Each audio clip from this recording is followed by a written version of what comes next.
Okay. My name is Charles Bruss.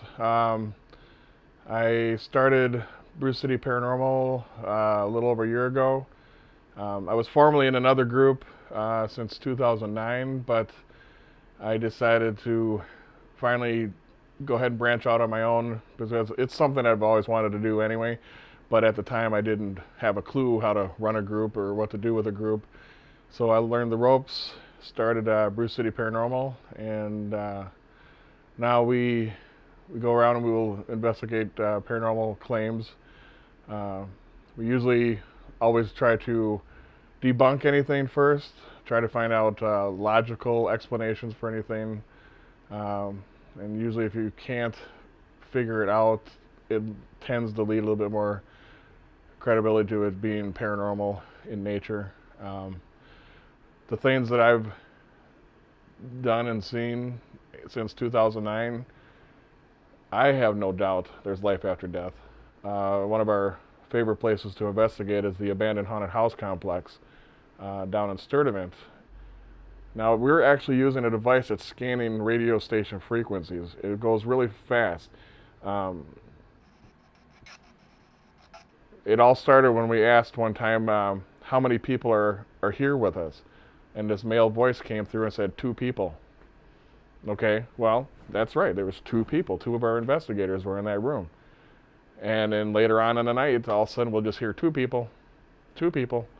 We were on a different investigation for a private residence in Kenosha, and 2 people came through. So that leads also a little bit of credibility to, spirit attachment, perhaps, that they can follow you from place to place. I was in the small house next door to the main attraction building at the haunted house complex, and we had asked questions. We weren't getting a lot, and out of the blue, it just said Andy.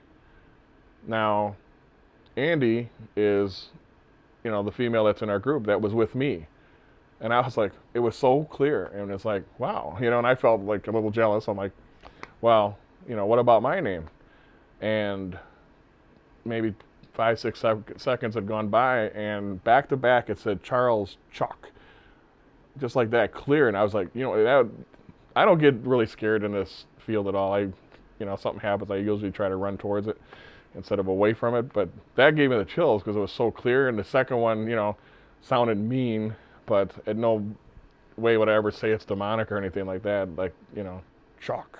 That's why we try to do things the same way and document as much of that stuff as we can, so that if you start seeing a pattern, then that leads a little more credibility that that's part of the reason why things happen. But then again, sometimes even when those same things might start showing a pattern, all of a sudden it proves you wrong the next 3 times you do it and you get nothing. So, oh gosh.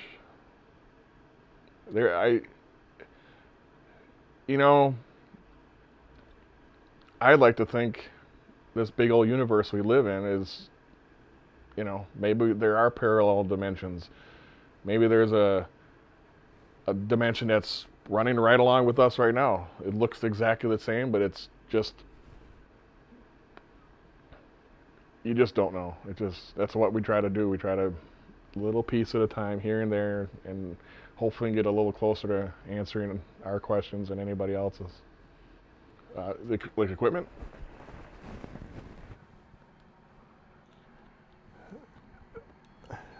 The whole parameter of this thing is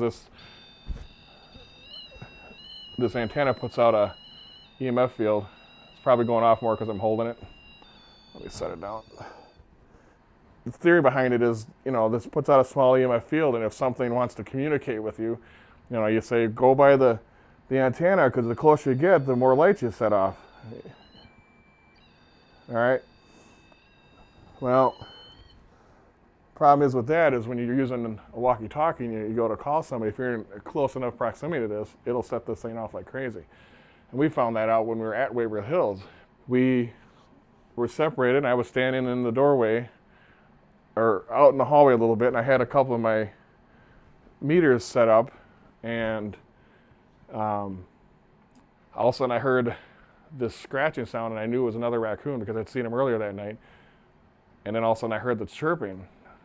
I started hearing, it came all at once, the chirping and the scratching, and I was like, okay, it's getting me. And I went to radio Brad. Brad, there's bats up here, man. I'm coming down. And as soon as I did that, all the equipment started buzzing in front of me, and that just startled me. I was like, ugh. I was like, you could hear it in the hallway. I was like, oh my God, it's actually working, And then when I radioed him back, I'm like, oh, cool, I'm coming down. Because by that time it stopped. And then as soon as he radioed back to me, he's like, all right, it went off again. So then I'm like, oh, that's disappointing.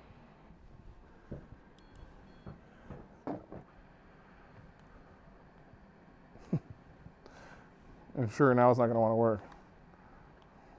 It's because the battery's dead, that's why. And then we do experience battery drain. You got a 9 volt?